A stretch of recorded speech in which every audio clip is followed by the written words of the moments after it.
Get ready to explore some fascinating Iranian history. We're doing a deep dive into the Qajar dynasty today. Oh, cool. But from a totally new perspective. Our source, a YouTube channel called Gray Heritage. Oh, interesting. Created by a historian who calls himself Ashkan, an unknown historian. Unknown historian. That's a curious choice. I wonder what he's going for with that. Maybe he wants to set himself apart from, like the academic world. Maybe even challenge it a little. Yeah, it really makes you curious. And then to make things even more interesting, the first episode starts with this killer line. History is a story written by the living about the paths taken by people who are no longer here. Wow, that's deep. It is, right? It makes you think. Like right away, history is always being told from a point of view. You know what I mean? For sure. It's never really neutral. And Ashkan's argument is that this is especially true when it comes to the Qajars. So maybe for those who aren't experts in history, could you give us a quick rundown of the Qajar dynasty? Yeah, of course. Just to set the stage. Yeah. Okay, so the Qajar dynasty, they rule Iran for over 130 years, from the late 1700s to the early 1900s.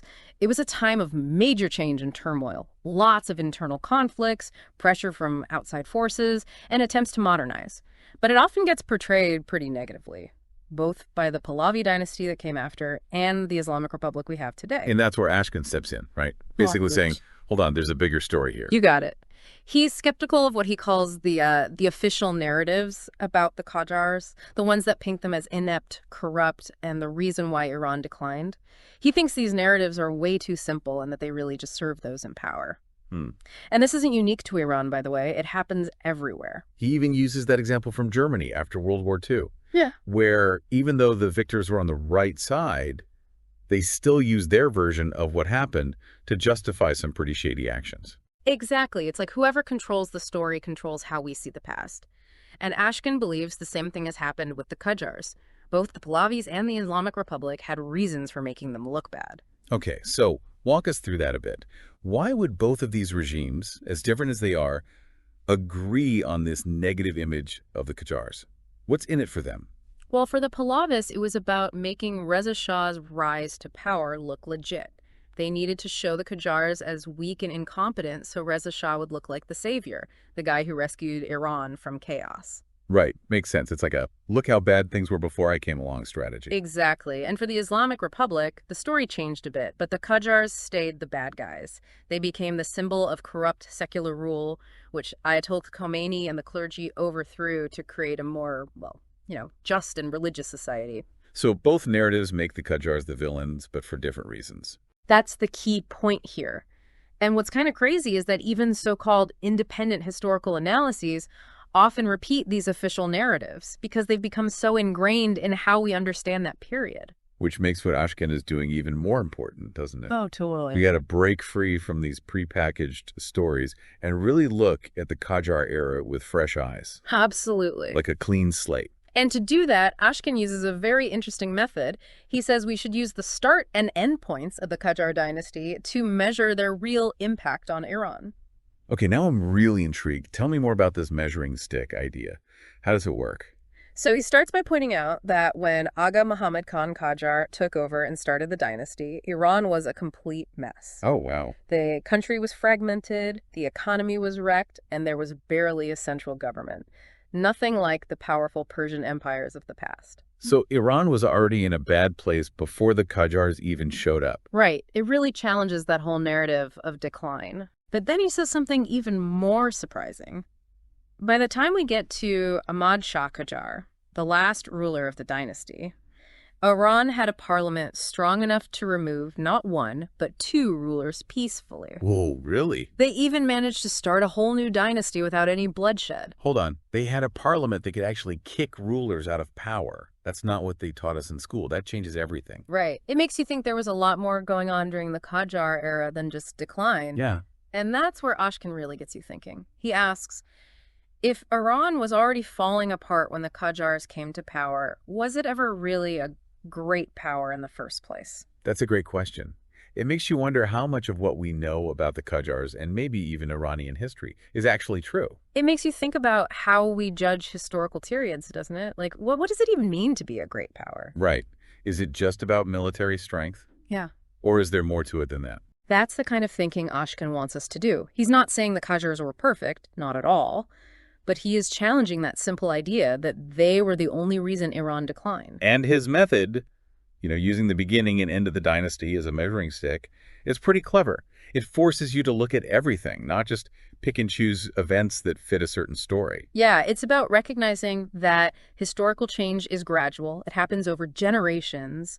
To really understand the Qajars, you have to look deeper. Beyond the surface. Exactly, beyond those official narratives. So can you give us some specific examples of how those narratives, both the Pahlavi and the Islamic Republic versions, might have distorted how we see the Qajars? Okay, one area where we see this distortion is in how they portray Qajar foreign policy.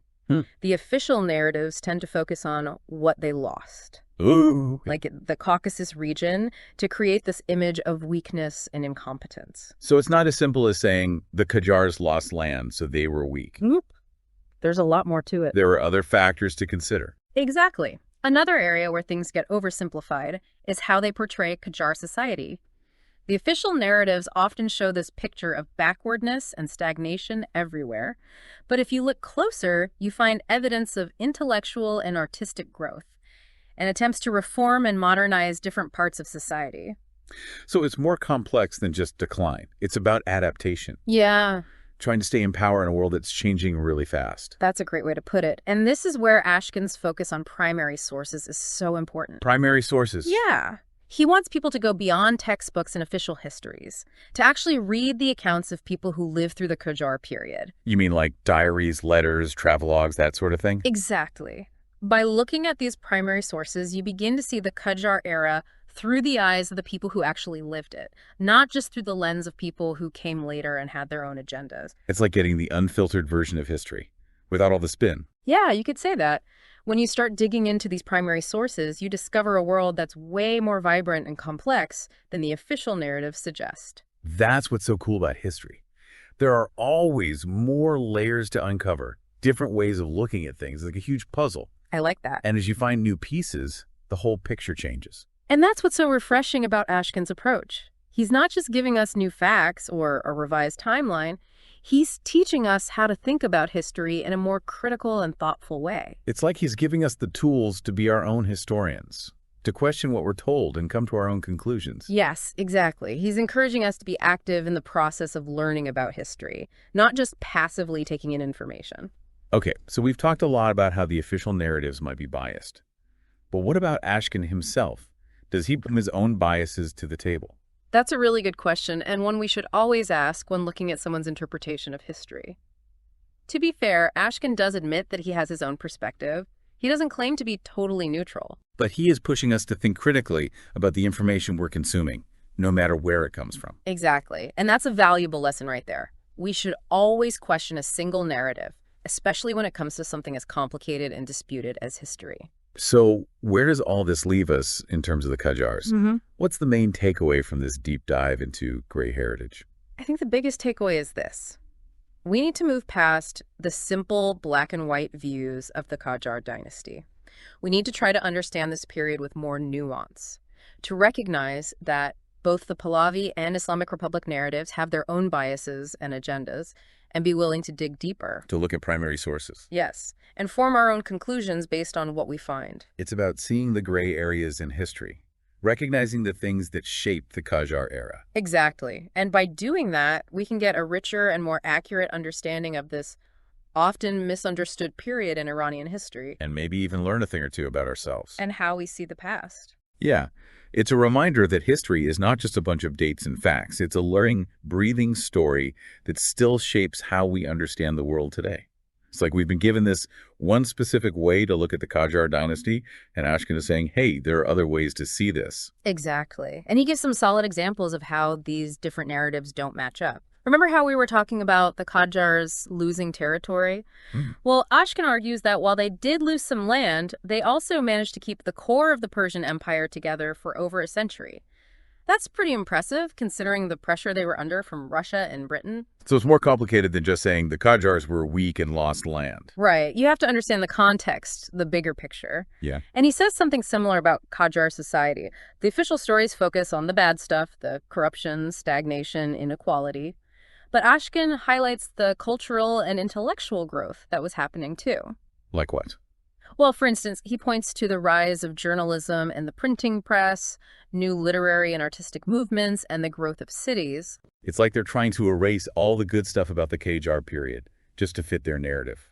And that's why it's so crucial to have sources like Gray Heritage, sources that challenge those narratives and make us think critically about what we've been told. You know, it's funny, before we did this deep dive, I thought of history as this fixed, unchanging thing.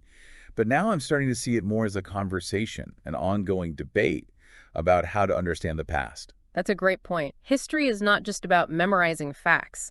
It's about asking questions, looking at things from different angles, and talking about the past. And Gray Heritage is a perfect example of that. For sure. It shows us that history is alive, and it's constantly changing as we find new evidence and come up with new interpretations. And it's up to us to be a part of that, to engage with the past in a way that makes us think. And to be open to having our assumptions challenged, right? Sometimes the most interesting things we learn come from those moments when we realize what we thought we knew might not be the whole story. I totally agree. So if you're interested in diving into Iranian history, questioning the things we've been told, and exploring those gray areas of the past, I highly recommend Gray Heritage. It's a fantastic resource. Whether you're specifically interested in the Qajar dynasty or just want to learn how to think about history in a more critical way. Ashkan's approach is really engaging, and it makes you think. And it reminds us that history isn't just a bunch of dry facts. It's a vibrant story made up of countless human experiences. It's a story we can all explore and learn from, and Gray Heritage is a great place to start. So until next time, keep questioning, keep exploring, and keep those brains working.